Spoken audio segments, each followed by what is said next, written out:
Hello, boys and girls. In art class today, we're going to be starting some pictures inspired by our swimmy animal kingdom friends, fish. And you're going to be starting by doing a drawing today that gets you to think about the shapes and parts of a fish's body.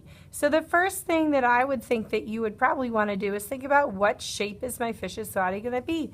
Is it overall going to be an oval or a circle or maybe even triangular in shape? And you are going to start in pencil today making a sketch, and you are going to start pretty big.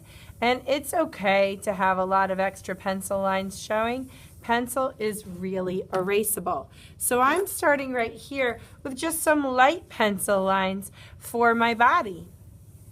And when I see part of the body that I like, I can add some darker lines to say this is where I really mean for the fish's body to be. And if I want to, I can take the time to go in with my eraser and I can erase out any extra lines that I don't like so much. But we're going to be doing a lot of erasing later because we'll eventually go over these in Sharpie. So don't worry too much about it right now.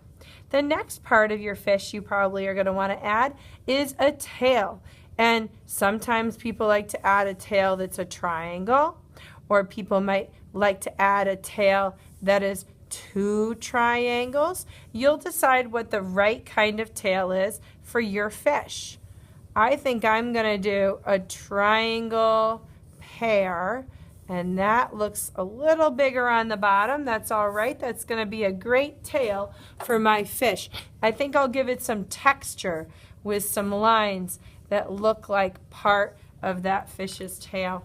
And I'm going to do a matching kind of a style here for a top fin. And here on my fin, I'll make some of those lines too, and maybe also on the bottom. My fish needs an eye and also a mouth, somewhere to breathe through some gills. So before I go too much farther, I should think about what kind of feeling is my fish having. Is my fish a happy fish? Is my fish a grumpy fish? Does my fish have little fish lips? And I should make a decision about that and go ahead and draw my fish's lips the way, or my fish's mouth the way that I think that it should look. And somewhere around the end of that mouth, you can put an eye. And think about where your fish is looking.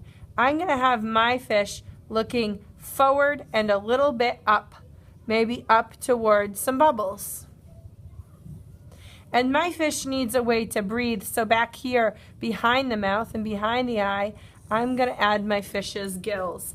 And those are the basic parts of a fish that you're going to need to get started on your project. Once you've gotten this far with your fish, the next thing to do is you are going to outline all the parts of your fish that you want to keep in Sharpie. This part takes a little time. Do it carefully because Sharpie doesn't erase. We're going to remember that we only use Sharpie here on our paper. We're not going to be using Sharpie on the table or on anyone else's paper. And actually we'll use our pencil to write our name too, because Sharpie kind of moves right through paper. So we're not going to write our name in it. We'll write our name on the back with our pencil. I'm almost done outlining all the parts that I want to keep, including these lovely bubbles. And if there's any mistakes that you've made in pencil, you don't have to keep them, because the next thing we'll do is we'll use this eraser and we're going to erase all our extra pencil. Now when you erase, you want to spread out your thumb and your first finger so that the eraser is constantly bouncing back and forth between those two. And if your eraser is bouncing back and forth between your thumb and your first finger the whole time when you draw, you will never have this happen, where your paper gets pushed in by your eraser and gets smushed against your hand and all crinkled up. So you want to keep your paper kind of flat with your eraser constantly pinging back and forth between your thumb and your first finger. That might mean that you need to turn your paper so that you can have that eraser follow the lines of your pencils. Again, don't worry about any mistakes that you've made. I am not interested in your artwork being perfect. I'm interested in it being creative. So if you make a mistake and you're feeling a little bit sad about that mistake, turn to your neighbor and ask them what ideas they have to turn your mistake into something beautiful. You might be surprised with the ideas that they offer you, and the ideas they offer you might make you feel a lot better about something that you thought was a terrible mistake. Now, when you get this far and you're done outlining and you're done erasing, the next thing for you to do is to add color. Now, we're going to be coloring today only the fish and the fish's ground perhaps underneath them, or the bubbles, but all the water, we're going to leave that uncolored because we're going to be doing a watercolor resist technique, and we're going to be able to watercolor all of that background. So one thing I want to think about maybe before I go too much farther is, does my fish have a pattern? I think I'm going to add some stripes to my fish. He's looking a little bit like a clownfish at this point, but that doesn't mean that I have to do my fish orange and black and white. It could be any colors I want, and I could just have a pattern on it. Maybe I think I'll add a pattern to his fins too and give him some polka dots right down here.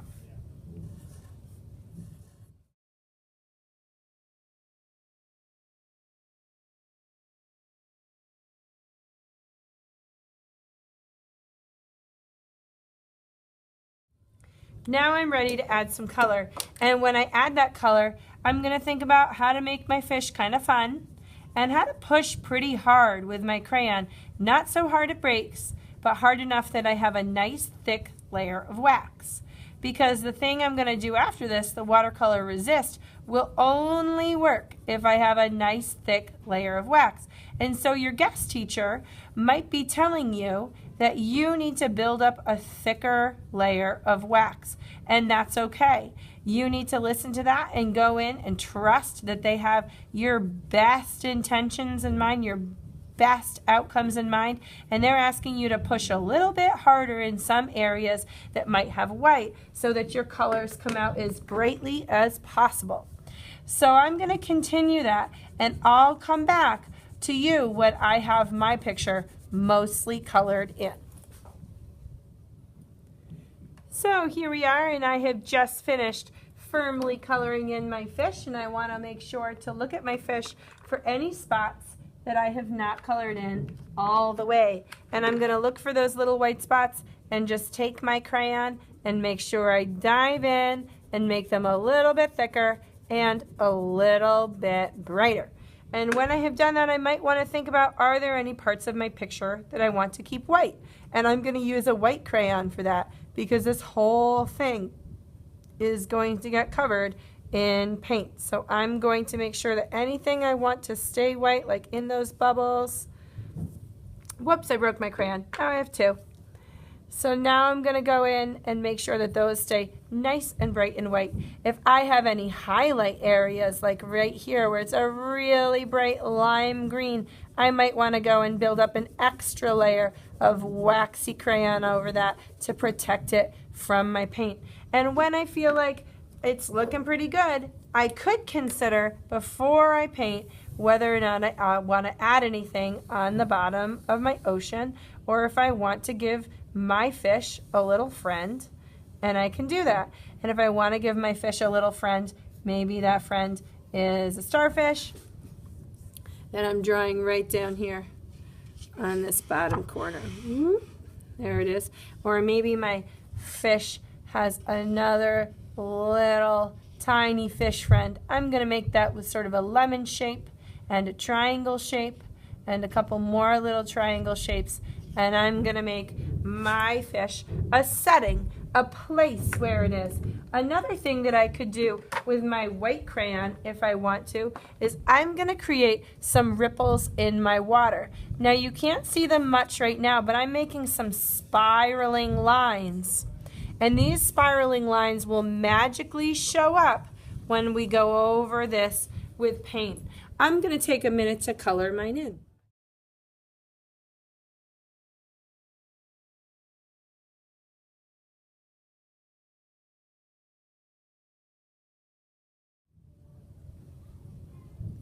Now that I've colored my drawing all the way in, yes, even these parts down here, where in between all my tan, I used a white crayon to give a sense of that the light was reflecting on the bottom of my ocean. Now I'm ready for paint. And your water could be what you think of as sort of a typical watercolor like blue, or you could get a little creative and you could try a color that other people might not be expecting. I'm going to start with this sort of green teal color, and where I go over mine, ooh, there's one of my ripples. Where I go over it, if I have drawn there with crayons, you will be able to see that the crayon resists the paint. It pushes it away, and underneath the crayon will pop out and I can see everything that I've drawn. I can go right over my designs if I want to, or if I'm feeling like, ooh, I'm not sure I pressed hard enough in that spot with that crayon, you can go around them. You're not going to be painting probably until your third class on this project, but this will give you a little preview of what's to come.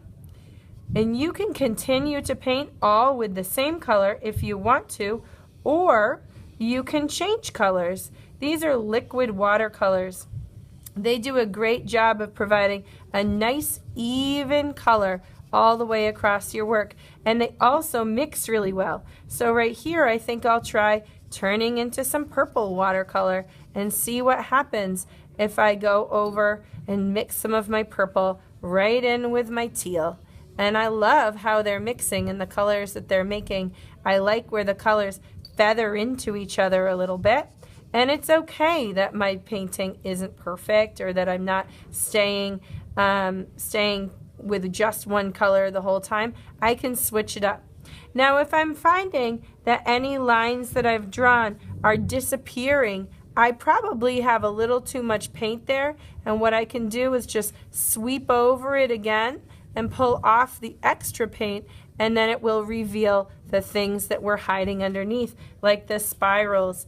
And I'm going to continue until my water is colored all the way in.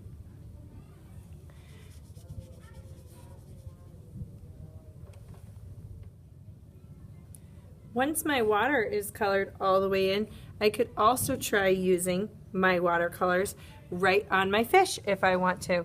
And everywhere that there's little white spots, my watercolor will run right between the crayon. And you might wonder right now if perhaps I have too much watercolor on here and if it's going to turn my whole painting purple. But what I'm going to do next is I'm going to take a paper towel and I'm just going to dot it right here on my watercolor painting, and the only places that will stay purple are the places between my crayon marks, which means that the purple is sort of a really delicate addition. It doesn't overwhelm my painting, and it's something that you can try if you want to paint right on top of your fish.